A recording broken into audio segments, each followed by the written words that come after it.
রাসূল কারীম সাল্লাল্লাহু আলাইহি ওয়াসাল্লাম হাদিসে পাকের মধ্যে ঘোষণা করেন, আন আবি হুরায়রা রাদিয়াল্লাহু তাআলা আনহু قال قال النبي صلى الله عليه وسلم إن في الجنة 100 درجة أعد الله للمجاهدين في سبيل الله ما بين الدرجتين كما بين السماء والأرض أو كما قال عليه الصلاة والسلام।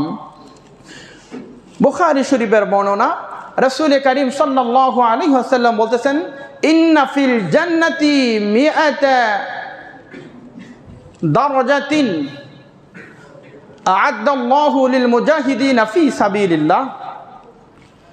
যারা আল্লাহর রাস্তায় জিহাদ করবে, যারা আল্লাহর রাস্তায় জিহাদ করবে, যুদ্ধ বিগ্রহ করবে, আল্লাহ তাআলা তাদের জন্য জান্নাতে 100টি স্তর আল্লাহ তাআলা প্রস্তুত করে রেখেছেন। সুবহানাল্লাহ।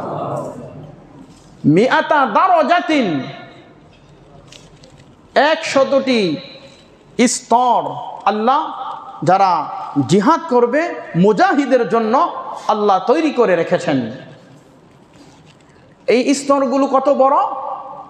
হাদিসের শেষের মধ্যে আসছে, মা বাইনাদ দারাজাতাইনি কামা বাইনাস সামাই ওয়াল আরদ।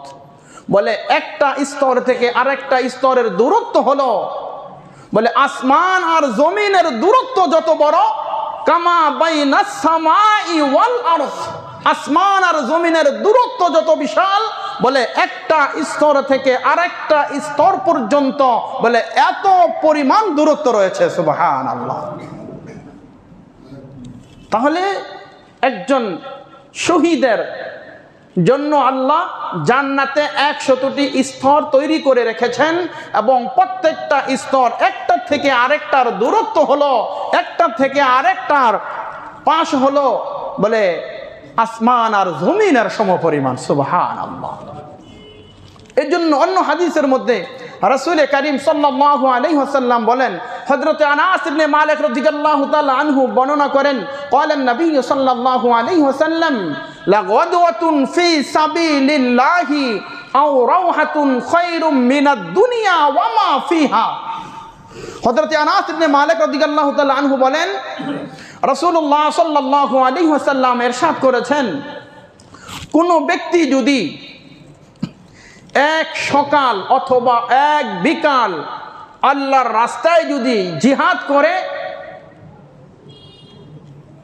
তাহলে খায়রুম মিনাদ দুনিয়া ওয়া মা ফিহা, দুনিয়া এবং দুনিয়ার মধ্যে যা কিছু আছে এর চাইতে উত্তম বদলা আর প্রতিদান আল্লাহ তাআলা ওই শহীদের আমলনামার মধ্যে দেয়া দেবে। সুবহানাল্লাহ। শুধুমাত্র এক সকাল আর এক বিকাল যদি, লাগাদওয়াতুন ফি সাবিলিল্লাহ আও রাওহাতুন, এক সকাল এক বিকাল।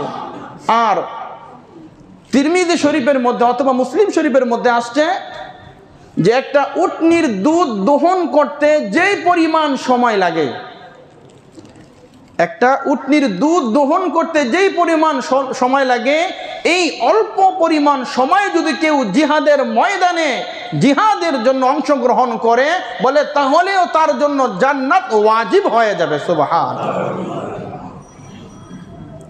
অন্য হাদিসের মধ্যে নবী পাক সাল্লাল্লাহু আলাইহি ওয়াসাল্লাম বলতেছেন, ওয়ালামু আন্নাল জান্নাতা তাহতা যিলালিস সুয়ুফ, ওয়ালামু, জেনে রাখো, আন্না ফিল জান্নাহ, নিশ্চয়ই জান্নাত, তাহতা যিলালিস সুয়ুফ, বলে তরবারির নিচেই জান্নাত রয়েছে। সুবহানাল্লাহ। তরবারির নিচেই জান্নাত রয়েছে। এক সাহাবী খেজুর খাচ্ছে যুদ্ধের ময়দানে, নবীজি বলতেছেন, এখন তুমুল যুদ্ধ চলতেছে, যে এই যুদ্ধের ময়দানে শাহাদাত বরণ করবে, শাহাদাত বরণ করতে দেরি হবে, সে জান্নাতে যেতে দেরি হবে না। সুবহানাল্লাহ। ওই সাহাবী খেজুর খাচ্ছিলেন, খেজুর ফেলে দিয়ে যুদ্ধের ময়দানে অংশগ্রহণ করেছেন, বীর বিক্রমে যুদ্ধ করেছেন, যুদ্ধ করতে করতে কাফেরদেরকে জাহান্নামে পাঠিয়ে দিয়েছেন, অবশেষে তিনিও শাহাদাতের পেয়ালা গ্রহণ করেছেন।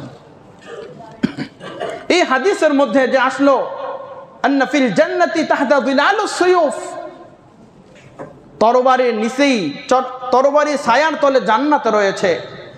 মুহাদ্দিসিনে কেরাম এই হাদিসের ব্যাখ্যা করেছেন, মানুষ যখন, কোনো ব্যক্তি যখন যুদ্ধের ময়দানে যুদ্ধ করার জন্য অংশগ্রহণ করে বীর বিক্রমে যখন যুদ্ধ চালিয়ে যায়, তখন তার সামনে জান্নাত এবং জাহান্নামের দুইটি দরজাকে আল্লাহ উন্মুক্ত করে দেন। সুবহানাল্লাহ। জান্নাতের দরজা তার জন্য উন্মুক্ত, জাহান্নামের দরজাও তার জন্য খোলা। যখন দুই ব্যক্তি তুমুলভাবে যুদ্ধ করে, যখন কাফের ওই যুদ্ধের ময়দানে যখন কাফেরকে হত্যা করা হয়, তখন কাফের হত্যা হওয়ার সাথে সাথে কাফেরকে সাথে সাথে ধাক্কা দিয়ে জাহান্নামে নিক্ষেপ করে দেয়।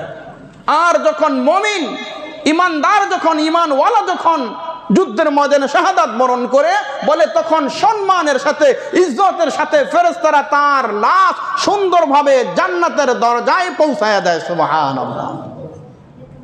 এটাই হলো আল জান্নাতু তাহতা যিলালুস সুয়ুফ, এই হাদিসের ব্যাখ্যা। এই জন্য রাসূলুল্লাহ সাল্লাল্লাহু আলাইহি ওয়াসাল্লাম ইরশাদ করেছেন, যুদ্ধের তামান্না, যুদ্ধের আশা সকলের দিলেই এটা থাকা চাই।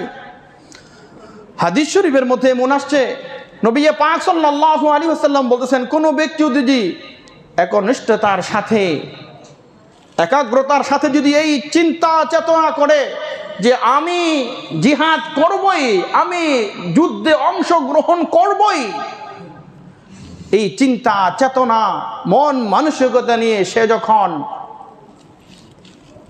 দৃঢ় বিশ্বাসের উপর অটল থাকে, আর ওই ব্যক্তি যদি যুদ্ধে অংশগ্রহণ করতে নাও পারে, সে যদি বিছানায় বা তার বাড়িতে যদি শুয়ে শুয়েও তার ইন্তেকাল হয়, তবুও আল্লাহ জিহাদের ওই তামান্নার ওই প্রেরণার সওয়াব আল্লাহ তার আমলনামার মধ্যে দেয়া দেবে। সুবহানাল্লাহ।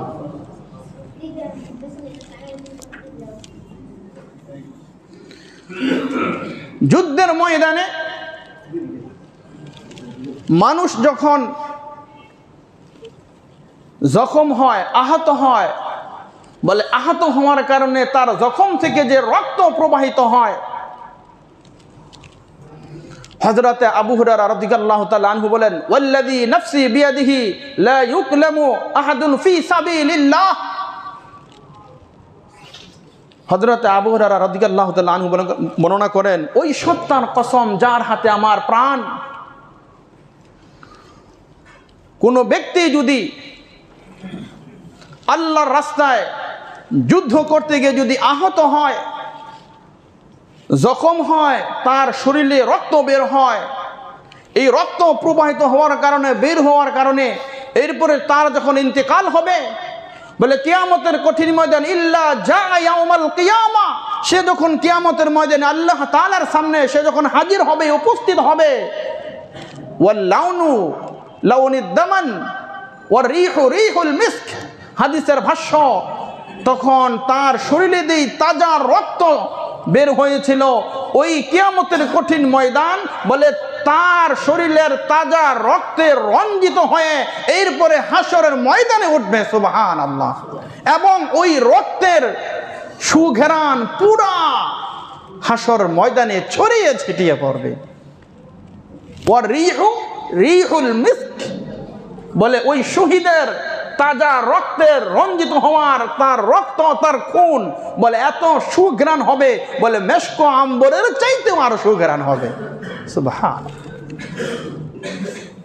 শুধু তাই নয়, রাসূল কারীম সাল্লাল্লাহু আলাইহি ওয়াসাল্লাম অপর হাদিসের মধ্যে বর্ণনা করেছেন, যুদ্ধের জন্য কোনো ব্যক্তি যদি কোনো ঘোড়া প্রস্তুত করে,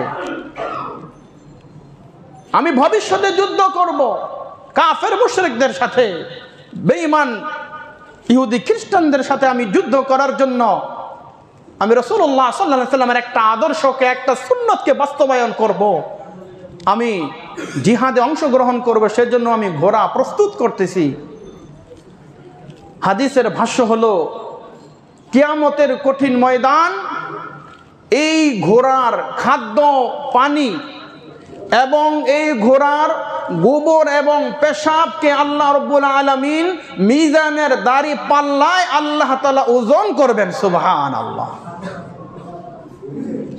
কত বড় কঠিন কথা! আপনি যুদ্ধের জন্য, যুদ্ধে অংশগ্রহণ করার জন্য, যুদ্ধে প্রস্তুতি গ্রহণ করার জন্য যদি আপনি একটি ঘোড়া তৈরি করেন, তবে শর্ত হলো আপনাকে অবশ্যই আল্লাহ তাআলার উপর ঈমান আর বিশ্বাস রাখতে হবে এবং মুহাম্মদ রাসূলুল্লাহর আদর্শের উপরে অর্থাৎ তাকে আনুগত্য করতে হবে।